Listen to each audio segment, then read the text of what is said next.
항상 기뻐하라. 쉬지 말고 기도하라. 범사에 감사하라. 항상 쉬지 말고 범사에. 이런 말들은 어떤 순간순간 그때그때를 이야기한다기보다는 신분적이고 고백적이고 언약적이고 불강력적이고 속령적이다. 이렇게 5가지, 물론 뭐 더 많이 여러 측면을 볼 수도 있겠지만 이렇게 5가지로 한번 생각해 본다라고 지난주에 말씀을 드렸습니다. 기도하라 이렇게 말하고 있습니다. 쉬지 말고 기도하라. 기도가 무엇인가? 이렇게 한번 질문을 던져봅니다. 간혹은 다른 종교에서도 뭘 한다 하면 다른 종교에서도 기도한다 이런 말을 써요. 지난주도 보니까 어디 불교인데 기도한다 이제 그런 말을 써요. 이제 기도가 무엇인가? 그러니까 기원한다, 바란다, 빈다 이런 개념들은 어디에나 있습니다. 사실 그건 인간의 연약함을 드러내는 것이고 또 뭔가 내 지경을 넘어서서 그 이상 것을 구할 때 그런 면을 봤을 때 이 기도라는 것은 종교심의 그러한 중요한 발로다. 종교심을 드러내는 중요한 것이 기도다. 아무리 무슨 정해서 어디 안 다녀도 급한 일이 있으면 어딘가 구석에서 뭔가를 이렇게 하다못해 앉아서 뭐를 집중하는 것도 그것도 어떻게 보면 사람이 가지고 있는 어떤 종교심 혹은 신심 어떤 그 세속적인 종교에서도 말할 수 있는 그런 영역이라도 볼 수 있겠습니다. 그러면 여기 오늘 말하는 쉬지 말고 기도하라라는 것은 그런 측면이냐? 이미 우리는 말씀을 드렸습니다. 신분적이고 고백적이고 언약적이고 불가항력적이고 속령적인 그런 측면에서 이미 우리가 이렇게 여러 관점을 생각해 보면 이거 세속적인 어떤 그러한 구하는 것과는 차원이 다른 것입니다. 이미 이것은 우리 됨을 드러내는 그런 신분과 고백과 그리고 하나님의 약속이 있는 그러한 기도, 구하는 즉 얻은 줄 믿는, 그리고 이 기도는 은혜에 붙들려서 기도해서 뭐가 되는 게 아니라 은혜로 기도하는, 어떻게 보면 기도한다는 자체가 이미 하나님의 안에 있고 은혜네. 저 사람은 기도하는데 내침을 당했다. 그건 어불성설이다 이 말이에요. 저 사람은 열심히 기도하는데 내침을 당했다. 그러면 있을 수 없는 이야기입니다. 인간이 어떻게 내침을 당했다고 판단할 것이며 어떻게 보면 오랫동안 기도하는 그 모습이 더 그 사람의 믿는 모습이지 그것으로 인하여 우리 인간이 헤아려지는 결과, 그 눈에 보이는 한번 결과, 그게 그 사람이 어떻다. 그거 좀 그렇지 않습니까? 100m를 잘 뛰었다 합시다. 10초에 뛰었다 하세요. 근데 그 사람이 그걸 놓고 한 3년, 4년을 기도했다. 근데 100m 뛰는 날 다리를 삐끗하고 20초에 뛰었다. 그래서 저 사람은 하나님이 버렸다. 그 말이 안 되죠. 3년 내내 기도한 게 하나님이라는 자녀라는 표지. 그날 한번 뛰었다가 삐끗한 게 하나님 자녀 아니라는 것입니까? 그렇지 않지 않습니까? 이렇게 생각해 보면 세속에서 말하는 기도, 그건 기본적으로 기복적이라 이 말이에요. 뭐가 되면 그걸 준 사람을 인정하고 이렇게 되는 거죠. 그러니까 우리는 그게 아니라 사실상 기도가 무엇인가는 기도가 본질이라기보다 본질에 부수되는 게 기도다. 본질에 따른 것이 기도다. 이렇게 우리가 해야지. 기도를 하니까 뭐가 되더라. 그래서 저 사람은 기도의 능력을 보여서 하나님의 자녀다. 그것은 거의 절반도 맞는 이야기 아니다 이 말이죠. 한번 제가 생각을 해봤어요.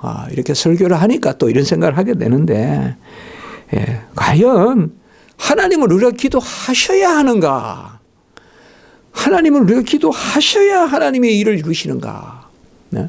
물론 어느 책에서도 이런 질문을 던지는 기억이 납니다만은, 자, 하나님이 아담이 타락 후에 뭐 아담과 동산을 거니면서 말씀을 나누었다. 뭐 거기에서 우리가 그걸 기도까지 보기는 좀 무리예요.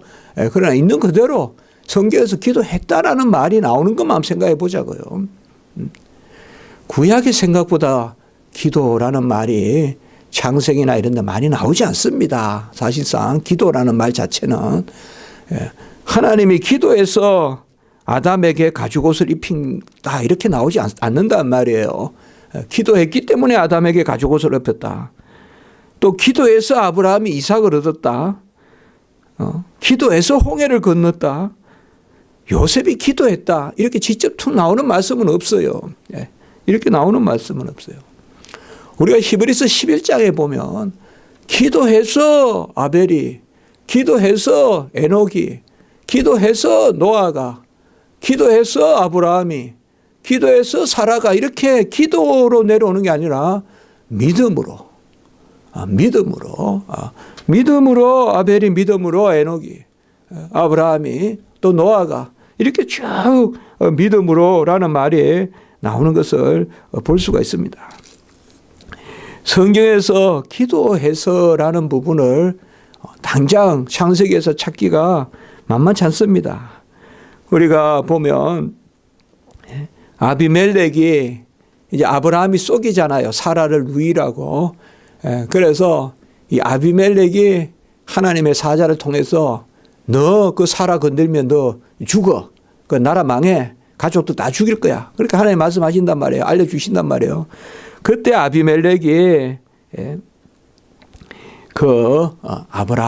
아브라함이 이제 아브라함에 대한 그 말씀이 나오는 거예요. 그때 보면 아비멜렉이 그 말에 순종하면, 그러니까 사라를 멀리하면, 창세기 20장 7장에 보면 7절에 보면 그는 선지자라 그가 너를 위하여 기도하리라. 자, 이런 말이 나와요. 기도한다는 말이 이렇게 창세기 20장 7절에 그렇게 나오는 걸 볼 수가 있고, 그리고 20장 17절에 보면 아브라함이 기도해서 이제 그 아비멜렉이 이건 참 우리가 또 이 말씀은 다른 말씀으로 또 나중에 전할 기회가 있을 것 같고요. 어쨌든 아비멜렉이 그 집에 재앙이 이르러요. 그런데 뭐 그게 무슨 일이 있었다 그건 우리가 또 나중에 생각해 볼 문제고, 그래서 아브라함이 기도함에 아비멜렉과 그 아내와 여종이 다시 회복이 돼요. 그래서 아비멜렉에 또 후손이 생겨요. 그래서 사실 왕가가 유지가 돼요. 그 왕가가 망하는 것이 아니라. 여기에 기도했다 이런 말이 나오고, 또 바로가 떠날 때, 바로가 이스라엘 백성이 그 출애굽기 8장 29절 30절에 보면 바로 모세가 그래요. 보내주면 내가 기도하겠다. 바로에게 보내주면 내가 기도하겠다. 이런 말씀들이 나와요.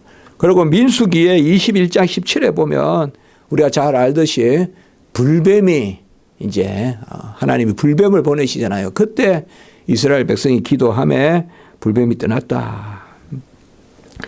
물론 우리가 기도했다라는 말이 아니라도 부르짖었다, 여쭈었다, 손을 들었다 이런 것들을 다 기도라고 할 수 있어요. 그렇죠? 자, 모세의 예만 봐도 이 세 가지를 한번 생각해 봤어요. 모세의 예만 봐도 마라에 쓴물이 있을 때 그때 보면 부르짖었다. 일례로 말이죠. 부르짖었다. 겨우 이제 여러분들 바다를 건너면 목이 답답하겠어요. 갈증이 없겠어요. 바다 보면 갈증이 생기거든요. 바다는 물을 주는 곳이 아니에요. 물을 보는 곳이지. 바닷물은 못 먹어요. 바닷물 먹으면 갈증도 생기잖아요. 누가 목이 말라서 바닷물을 먹었다는 사람이 있습니까? 겨우 거기에 벗어나면 물이 있어야 된단 말이에요. 물이. 홍해를 건너면 물이 있어야 된단 말이에요. 우리가 여행을 가도 바다 건너고 나면요. 이상하게 목이 가래요. 물을 마시고 싶고. 바다라는 건 그런 것이에요. 그런데 그 이제 지나서 마라에 샘을 발견하는데 물이 있다 이 말이에요. 이거 민물이죠. 예, 썬물이라 이 말이에요. 썬물은 먹을 수 없는 물이란 말이에요. 예. 그때 이제 보면 부르짖었다. 마라의 썬물에서 부르짖었다. 그 다음에 모세가 여쭈었다. 여쭈었단 말은 뭡니까? 예, 바로 여호와께 어떻게 됩니까? 이게 이제 뭐 강구 아니겠어요? 뭐 따지는 거겠어요? 여쭈는 게. 사람에 따라서는 묻는 게 따지는 것도 돼요. 우리 학생들 질문할 때 보면. 그러나 진짜 여쭌다는 것은 그런 게 아니잖아요. 하나님의 뜻을 구하고 말이죠. 어떻게 하면 되겠냐. 그 보면 황금 송아지만 아론이 바로 금송아지 만들었을 때 그때 또 여쭸다 이런 말 들 수가 있고, 우리가 아말렉과 전쟁할 때 아론과 훌이 그리고 손을 들었다. 모세가 그 지팡이를 이렇게 든 거죠. 지팡이를 들고 그 결국 손을 드는 거죠. 이런 것들이 다 부르짖는 그런 부분들입니다. 그 우리가 성경을 쭉 보니까 갈수록 이 기도한다는 말이 이제 자꾸 많이 나와요. 많이 나와요. 사사기에는 찾기가 어려워요. 그러나 이제 사무엘에 오면 이제 기도한다는 말이 전면으로 등장을 해요. 예, 많이 등장을 한단 말이에요. 그게 뭐냐? 우리 알다시피 한나의 기도. 이제 저도 계속 그렇게 설교를 하는데요. 사사기까지의 암흑기가 딱 새로운 세대로 열릴 때 처음 사건이 뭐예요? 기도한단 말이에요. 한나가. 기도함으로 시작된단 말이에요. 그 사실상 우리가 예수님 나실 때도 보면 그 마리아의 기도가 있다고요. 그러니까 이 새로운 시대를 열 때 기도가 중요하단 말이에요. 기도가. 우리나라에도 이 대부흥이 기도 없이 되지 않았단 말이죠. 그래서 한나가 기도하고 그다음에 이제 미스바에서 우리가 알다시피 사무엘의 기도 이런 것을 우리가 이제 볼 수가 있어요. 그리고 이제 이어지는 시편. 시편에 이제 보면 기도한다, 또 부르짖는다 이런 것들이 많이 나옵니다. 제가 왜 이렇게 말씀을 드리는가 하면 우리가 조금 이 기도라는 것을 그릇 생각하기 쉽다 이 말이에요. 그릇되게 생각하기 쉽단 말이에요. 기도를 하니까 어쩌다라는 것보다 어찌 하니까 기도한다. 어떤 신분이 앞서고 기도가 뒤따른다. 그래야 그런 것을 우리가 생각해야 돼요. 그래서 먼저 우리가 요셉이 기도했다라는 것보다 요셉이 하나님의 은혜를 받았다.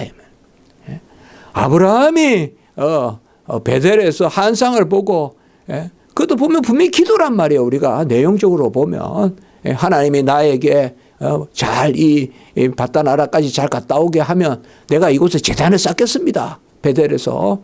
그 기도란 말이에요.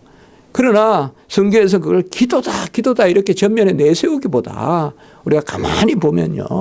하나님의 은혜를 앞세운다 이 말이에요. 하나님의 은혜를 앞세워서 그 은혜를 신뢰하기 때문에 기도하는. 그 밥을 줄 아니까 밥 달라 하는 거야 말이에요. 밥 달라 하는 게 본질이 아니다 이 말이에요. 밥을 줄 아는 믿음이 본질이다 이 말이에요. 밥도 안 주는 그런 옆집에 가서 밥 달라 하겠어요? 안 한다 이 말이에요. 부모니까 밥 달라 한단 말이에요. 그 뭐냐 하면 먼저 신분적인 믿음이 있기 때문에, 그러기 때문에 기도는 자연히 따라오는, 그렇게 기도가 전개된다는 것을 볼 수가 있어요. 전체적으로. 물론 좀 더 세부적으로 한 말씀 한 말씀 우리가 이거 살펴볼 수도 있겠지만 아마 제가 보는 게 그릇되지 않을 것입니다. 전체적으로 보면 우리가 성경을 창세기부터 쭉 이렇게 보시면 그걸 알 수가 있어요. 물론 우리 편에 기도하고 그런 것들이 계속 나오지만, 이제 나중에 이제 아까 한나는 이제 보면 이제 기도가 앞선단 말이에요, 이제 사실. 그러나 마리아나 한나나 뭐예요? 다 큰 은혜를 입은 여종들이에요. 마리아에게도 그래요. 큰 은혜를 입은 자요. 큰 은혜를 입은 자요. 사라도 마찬가지란 말이에요. 사라가 보면 그렇게 성격이 좋은 것도 아니에요, 사라도. 예? 그 버니나 하고 있지 않았습니까? 한나의 기도 말이죠. 한나와 버니나 있잖아요, 여러분들. 예. 한나도 다 질투도 있고 했단 말이에요. 뭐 질투를 하는 게 당연하겠지만은 그렇게 한나가 뭐 성격이 좋다 그렇게 볼 그건 없어요, 성경에 보면. 그러나 어쨌든 하나님이 은혜를 베푸셔서 인티할 수 있는 힘을 주셨다. 그러나 믿음으로. 그래서 성경에 보니까요, 제가 몇 구절 생각나서 살펴봤어요. 신명기 4장 7절에 보면 우리의 하나님 여호와께서 우리가 그에게 기도할 때마다 우리에게 가까이 하신것 같이, 이런 말씀이 나와요. 신명기 4장 7절에 하나님 여호와께서 우리가 그에게 기도할 때마다 우리에게 가까이 하신다. 그리고 이런 신이 없다, 이런 하나님이 없다, 이렇게 신명기 4장 7절에 나오고, 사무엘상 12장 23절에 보면 우리가 알다시피 사무엘에 대한 말씀이죠. 나는 너희를 위하여 기도하기를 쉬는 죄를 여호와 앞에서 결단코 범하지 아니하겠다라고 해서 이제 이 제사장 또 선지자들이 하는 중요한 일이 기도하는 일이다. 기도하는 것을 쉬는 죄를 범하지 않겠다. 그리고 솔로몬의 이 성전을 솔로몬이 이제 하나님 앞에 기도하는 그 솔로몬의 기도가 나오지 않습니까? 그때 보면 솔로몬이 열왕기상 8장 33절 34절에 보면 만일 주의 백성 이스라엘이 주께 범죄하여 적국에 패하게 되므로 주께로 돌아와서 주의 이름을 인정하고 이 성전에서 기도하며 간구하거든 주는 하늘에서 들으시고 이스라엘의 죄를 사하시고 그들의 조상들에게 주사 땅으로 돌아오게 하소서. 이건 뭐 요절이죠. 많이 읽히는 그런 구절이죠. 그래서 주께로 돌아와서, 그러니까 이스라엘은 전쟁은 하나님께 속한 거잖아요. 그래서 전쟁을 패했다. 이거는 뭐예요? 그들이 하나님을 떠났다는 말이에요. 전쟁을 패해서 망하게 될 때 다시 주께로 돌아와서 주의 이름을 인정하고 이 성전에서 기도하면 주께서 하늘에서 들으시고 이스라엘 백성을 회복시키신다. 그래서 바로 이 성전이 기도하는 집이다. 이사야 우리가 56장 7절에 보면 내 기도하는 집이다. 이 전이 바로 기도하는 집이다. 여기는 기도하는 곳이다. 그렇게 말씀하고 있습니다.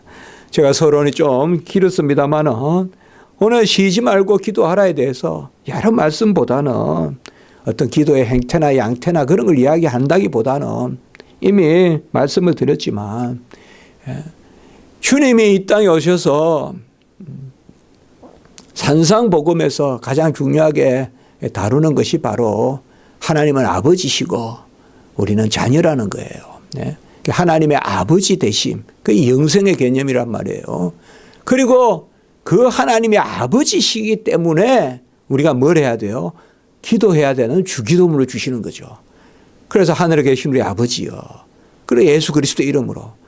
어떻게 보면 딱 전면에 이제 기도를 말씀하시는 거예요. 기도를. 그래서 창세기부터 쭉 기도라는 게 면면이 흘러내려오는데 이걸 주님이 딱 산상복음에서 기도에 대한 말씀을 그러니까 딱 기도문을 알려주시는 거예요. 주기도문을. 주님의 말씀하시는 기도를. 그리고 우리가 알다시피 바로 사도 바울이나 로마서 8장 15절의 말씀, 아빠 아버지라 부르는, 아빠 아버지라 부르는 게 뭐예요? 바로 마가복음에 주님이 겟세마네에서 아빠 아버지라 불렀잖아요. 그때 아빠 아버지라고 하나님을 부르잖아요.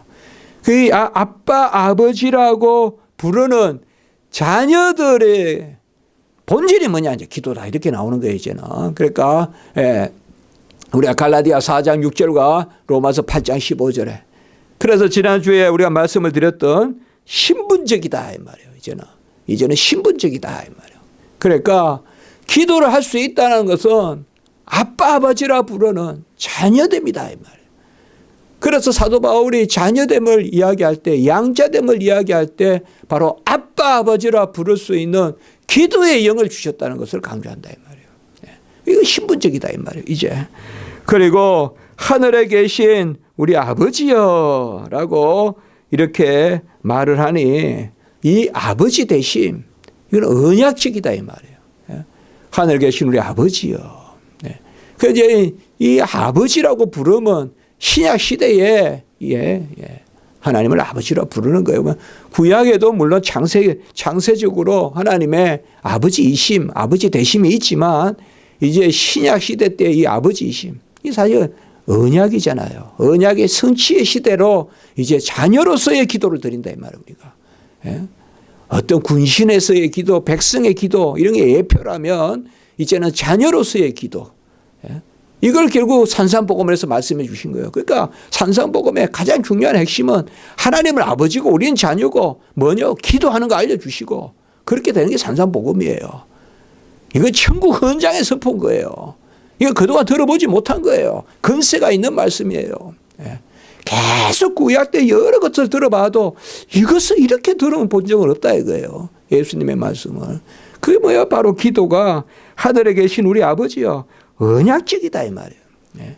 언약은 바로 자녀됨이 영생이잖아요. 그 언약은 바로 영생을 주시는 게 언약이잖아요. 그리고 세 번째 보면 기도는 그가 내 안에 내가 그 안에 너희가 무엇이든 구하라. 요한복음 15장 7절. 그리고 말씀을 듣고 들은즉 듣지 않고 어떻게 부르리요. 이거 뭐냐 하면 기도는 바로 말씀을 우리 안에 새겨서 고백적으로 드리는 것이다 이 말이에요. 기도는. 그게 아니 기복이 된다 이 말이에요. 말씀이 나에게 아멘이 안 되는데 기도를 해서 응답을 받는다. 그런 건 없다 이 말이에요. 그건 기복이라 이 말이에요. 기복. 그건 주술이란 말이에요. 하나님의 말씀이 내 안에 임해서 그 말씀을 고백하는. 우리가 말씀을 붙들고 기도하고 기도한 적 참자 그러잖아요. 우리 교회에서. 그 말씀이란 말이에요. 들음이 없이 어찌 구하리요. 어떻게 부르리요. 로마서에 나오지만. 그래서 바로 하나님의 뜻대로 구하는. 내 말이 너희 안에 거하면 무엇이든 구하라. 이게 고백이라면. 내 말이 너희 안에 거하면 고백적으로 기도하는 것이다 이 말이에요. 여러 가지 생각할 거 없어요. 말씀을 멀리하면서 기도만 한다. 그건 천만 위험한 것이요. 그건 정말 위험한 것이요. 말씀의 성경에 먼지가 다 쌓이는데 기도만 한다. 그거는 안 되는 거예요. 그거는. 그다음에 네 번째는 바로 예수의 이름으로 구하는. 바로 구약에서 성전에서 솔로몬이 구했다면 이제 신약에서 우리는 뭐요? 예수의 이름으로 구한다. 이건 뭐예요? 바로 불강력적인 구함이다. 예수의 공로에 의지해서. 그러니까 기도의 불강력적인 은혜. 예수의 이름으로 기도하는. 예수의 공로에 의지해서 기도하는. 그리고 마지막에 우리가 다섯 번째 송영적이라고 말한 것은 아버지의 뜻을 이루어 아들로 말미암아 아버지를 영화롭게 하소서. 먼저 그의 나라와 의를 이루소서. 또 요한복음 17장 1절에서 5절 아들로 말미암아 아버지께 창세의 영광으로 아버지를 영화롭게 하소서. 송영적이다 이 말이에요. 그래서 제가 지난주에도 이 다섯 가지로 지난주에는 기쁨을 이야기해 봤고 이번 주에는 이 다섯 가지로 기도를 이야기해 봤습니다. 바로 기도는 아빠 아버지라 부르는 신분적이요 영생의 아버지께 드리는 언약적이요 말씀이 내 안에 들어와 새겨져 그것을 토설하는 것으로서의 바로 고백적이요 그리고 예수의 은혜에 의지하는 불강력적인 것이요 그리고 마지막에는 이게 아주 중요하지 않겠어요? 기도는 하나님께 영광을 올리는 송영의 그 자리다. 그래서 이사야가 성전에서 영광을 올리며 선지자 직분도 받고 그런 것들이 기도다. 임재가 없는 기도는 있을 수 없다. 어떤 입만 중얼중얼 거리고 무슨 어떤 행태만 보인다고 해서 완전히 뭐 말씀도 없고 뭐도 없다가 그냥 한번 모여서 그냥 팔 걷어붙이고 한번 해봅시다 하면서 그냥 야단 법석을 들고 그게 기도겠냐. 예? 물론 그런 기도는 어떤 동기를 부여할 수는 있을지 모르겠지만 기도의 본질은 엄밀하게 어떻게 보면 잠잠히 부르짖는 거죠. 예? 잠잠히 부르짖는 거죠. 기도드리겠습니다. 네. 거룩하고 자비로우신 하나님 아버지, 우리가 기도할 수 있는 자리에 세워주시니 감사를 드립니다. 기도할 수 없다면 우리에게 무슨 소망이 있으며, 기도할 수 없다면 솔로몬과 같이 그때 나라가 망했는데 다시 돌아올 길이 어디 있겠습니까? 너희들이 이 성전에서 기도하면 하나님이 하늘에서 들으시고 회복시켜 주신다 하셨습니다. 하나님 아버지시여, 우리의 신분과 고백과 또 언약과 불가항력적 은혜와 성령, 이것이 다 기도에 있다 오늘 우리 살펴봤습니다. 하나님, 우리 아버지여, 기도는 정말 이 물먹듯 숨쉬듯 죄짓는 우리가 물먹듯 숨쉬듯 해야 될 것이 바로 이 기도라고 아버지여 우리가 압니다. 하나님, 부족하고 연약하지만 우리가 모든 것에 여호와를 바라보며 항상 아버지여 기도 기뻐하면서 또 번사 감사하면서 쉬지 않고 기도하는 그런 저희들 되게 해 주시고, 기도할 수 있으므로 한 시대를 한나의 기도로 열듯이 우리도 기도로 하나님의 일을 이루어가는 그런 은혜가 있게 하시고, 또 기도하며 기다리면서 또 내 때가 아니면 후대라도 또 아버지여 하나님의 은혜로 모든 일들을 이루어가는 그러한 역사를 허락해 주시옵소서. 오늘 한 날 우리 교회 모든 예배와 순서 주님 붙들어 주시고 은혜롭게 하시고 주님 친히 주장하시고, 또 특별히 오후에 우리 또 임직식이 있습니다. 하나 우리 교회 설립 이후에 처음 하는 그런 임직식인데 하나님 아버지여 자 은혜를 베풀어 주셔서 하나님 잘 또 하나님 영광 돌리게 하시고, 또 오시는 우리 두 분의 목사님 위에도 은혜의 은혜를 더하여 주시고 우리 성도님들 다 기쁨이 있고 교훈이 있는 그런 오늘 한날 예배 또 순서될 수 있도록 인도해 주시고 오가는 걸음 지켜주시고 우리 성도님들 건강하게 하시고 회복될 수 있도록 인도해 주시옵소서. 구주 예수 그리스도의 이름으로 감사하며 기도드리옵나이다. 아멘.